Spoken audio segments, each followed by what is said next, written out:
हरिओम. लाओत्सेचा ताओबोध. योगदास श्री जयगणेश जोशी यांचे प्रवचन. आधुनिकीकरण आवश्यक. लाओत्से पुढे सांगतो की म्हणून जेव्हा सैन्य हेकेखोर असते तेव्हा ते युद्ध हरते. लाओत्सेचा सैन्याबाबतचा हा इशारा त्याने आधी सांगितलेल्या त्याच्या तत्वाशी निगडीत असा आहे. त्याने सांगितले आहे की कधीही स्वतःहून आक्रमण करू नये. युद्ध नेहमी आपल्या हद्दीतच व्हावे. कधीही चढाई करू नये. दुसऱ्याच्या प्रदेशात लढाई करू नये. कोणी आक्रमण केले तर अर्थातच त्याचे सर्व ताकदपणाला लावून पारिपत्य करावे. यासाठी कोणी आक्रमण करणार नाही अशीच आपल्या राष्ट्राची प्रतिमा जगात असावी. कोणी आपल्याकडे वाकडा डोळा करून पाहायला धजू नये. परंतु दुर्दैवाने जर सैन्य हेकेखोर असेल तर अशा सैनिकांना युद्धाची फार खुमखुमी आलेली असते. असे सैन्य युद्धखोर असते. त्यांना युद्ध करायला काहीही निमित्त पुरते आणि काही कारणाची गरजही नसते. मनात शत्रूबद्दल इतका आकस असतो की लढाई करून केव्हा एकदा शत्रूला आपल्या सत्तेखाली आणतो असे त्यांना झालेले असते. किंवा काही जणांना दुसऱ्याचा प्रदेश हडप करायचा असतो. त्यासाठी देशाच्या हद्दीचा नसलेला वाद निर्माण करून युद्धाची भाषा बोलली जाते. हिंदुस्थानला याचा पुरेपूर अनुभव आहे. निव्वळ हिंदुस्थानचा पारंपरिक द्वेष असल्यामुळे भारताच्या पंतप्रधानांना पाकिस्तानच्या पंतप्रधानांनी पाकिस्तानच्या भेटीचे केलेले आमंत्रण सहन न झाल्यामुळे, तसेच भारताबरोबर युद्ध करायची असलेली पूर्वापार खुमखुमी यामुळे पाकिस्तानने कारगिलवर हल्ला केला. हा पूर्णपणे आततायीपणा होता. लाओत्सेच्या तत्वाप्रमाणे या हेकेखोर पाकिस्तानने तेथे सपाटून मार खाल्ला. जगात नामुष्की झाली. अर्थातच तरीही स्वार्थामुळे अमेरिका आणि चीन यांनी पाकिस्तानला कुरवाळणे काही सोडलेले नाही. कारण हिंदुस्थान प्रगत झालेला दोघांनाही नको आहे. दुसरा कटू अनुभव असा आहे की चीनने नसलेला हद्दीचा वाद निर्माण केला. लडाखवर आक्रमण केले. काही प्रदेश बळजबरीने ताब्यात घेतला. आजही अधूनमधून हद्दीचा वाद घातला जातो. सीमेवर कधीही शांतता राहू न देणे ही त्यांची रणनीती आहे. सतत धगधगत ठेवणे हे धोरण आहे. याचा उपयोग तिकडे गडबड करून हिंदुस्थानात आतंकवादी घुसवण्यासाठी पाकिस्तानला होतो. हिंदुस्थानला दोन्ही बाजूने सतत ताणतणावाखाली ठेवून प्रगती होण्यापासून दूर ठेवणे, निदान त्यात सतत अडथळे आणणे असा त्यांचा कावा आहे. याला मूलतत्ववादी आतंकवादी साथ देत आहेत. लाओत्से या ओवीत म्हणतो की जर सैन्य हेकेखोर असेल तर तेथे अत्याधुनिकता यायला खूप अडथळे येतात. ही वस्तुस्थिती आहे. सैन्य जुने तंत्रज्ञानच वापरत राहते. यात झालेला बदल त्याला रुचत नाही. त्यामुळे शस्त्रास्त्रातील नवनवीन अत्याधुनिक तंत्रज्ञानात असे राष्ट्र मागे पडते. ते स्पर्धेत टिकत नाही. असे सैन्य युद्ध हरते. यात नवलते काय? ताठरपणा म्हणजे मृत्यू. लाओत्से ओळीत पुढे सांगतो की जेव्हा झाड टणक असते तेव्हा ते कापले जाते.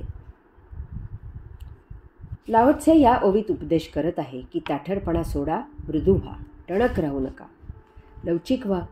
खडकासारखे अभेद्य न राहता सृष्टी जिरवून घ्यायची सवय करा. चट्टानासारखे जे येईल ते आपटवून परतवू नका. प्यायला पचवायला शिका. मग्रूर होऊन अहंकारी होऊ नका. विनम्र व्हा, निरहंकारी व्हा. जडत्व सोडा आणि स्वतःला मोकळे करा. कुटुंबात समाजात स्वतःला कोंडून घेऊ नका. निसर्गात फिरा. जेथे ऊर्जा प्रवाहित होत आहे, जेथे ऊर्जेचा स्रोत उत्सर्जित होत आहे तेथे यात्रा करा. बोलणे कमी करा. मौन राहायला शिका. ऐकायची सवय करा. देहाने निसर्गाची भरपूर यात्रा करा. परंतु त्याबरोबर मनाने जेथे ऊर्जा प्रवाहित होत आहे, जेथे ऊर्जेचा स्रोत उत्सर्जित होत आहे तेथे यात्रा करा. बोलणे कमी करा. मौन राहायला शिका. ऐकायची सवय करा. देहाने निसर्गाची भरपूर यात्रा करा. परंतु त्याबरोबर मनाने प्रशांत, स्थिर, स्थित, अचल रहा. बाह्य डोळे मिटून अंतर्दृष्टीने अंतःकरणात सखोल उतरा. बाह्य कर्णेंद्रिय बंद करा आणि अंतःकरणेंद्रियांनी अनाहत नाद ऐका. बाहेरील वास, कुवास, दुर्वास, सुवास यासाठी घ्राणेंद्रिये असंवेदनशील करा आणि अंतःकरणात निवास करा. त्वचेचा अस्पर्श योग प्राप्त करा आणि परमात्म्याचा स्पर्श जाणायला शिका. लाओत्सेचा या ओवीत सारा खटाटोप असा आहे की बाह्य गोष्टींनी समृद्ध झालात तर तेथून दूर होणे अशक्य होते. बाह्य गोष्टी जड आहेत, ठिसूळ आहेत, कठीण आहेत, कठोर आहेत.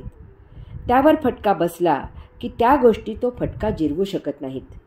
त्यामुळे त्या फटक्याचा परिणाम म्हणून ती गोष्ट तुटते, फुटते, मोडते, तिच्या ठिकऱ्या होतात. परंतु जर फटका जिरवता आला तर ती गोष्ट काही काळ वाकेल, परंतु यथाकालावधी ती गोष्ट पुन्हा आपला मूळ आकार धारण करील. संघर्ष केलात तर भांडणात 2 तुकडे होतील. कदाचित वार करणाऱ्यांचेही तुकडे कराल, दोघांचेही जीवन संपेल. परंतु विनम्र झालात तर दोघेही पुन्हा उभारी घ्याल, जीवन सुरू राहील. झाड वाळलेले असते, शुष्क कोरडे झालेले असते, टणक झालेले असते आणि त्यामुळे त्याच्यावर करवत सहजच फिरते आणि झाड कापले जाते. कारण त्या करवतीला झाडाकडून त्याच्यातील टणकपणामुळे विरुद्ध बाजूकडूनही तेवढाच जोर मिळतो. त्यामुळे झाड भराभर कापले जाते. परंतु जर झाड ओले असेल तर ते करवतीला उलट बाजूकडून जोर देणार नाही. मऊपणामुळे ते त्या करवतीला स्वतःच सामावून घ्यायचा प्रयत्न करील. त्यामुळे झाड सहज कापले जाणार नाही. वाळलेली झाडे वादळात सहजच उन्मळून पडतात. परंतु जीवित झाडाची मुळे जमिनीला घट्ट पकडून असतात. ती वादळात कोलमडत नाहीत. याचा अर्थ विनम्र, मृदू, लीन राहाल तर तुम्ही जीवित असताना तुम्हाला कोणीही त्रास देणार नाही. सर्वामुखी मंगल बोलावे, सर्वांशी स्नेह ठेवावा. त्या योगे सर्वांचे सहकार्य मिळेल. जीवन दुःखरहित जगले जाईल. हरि ओम.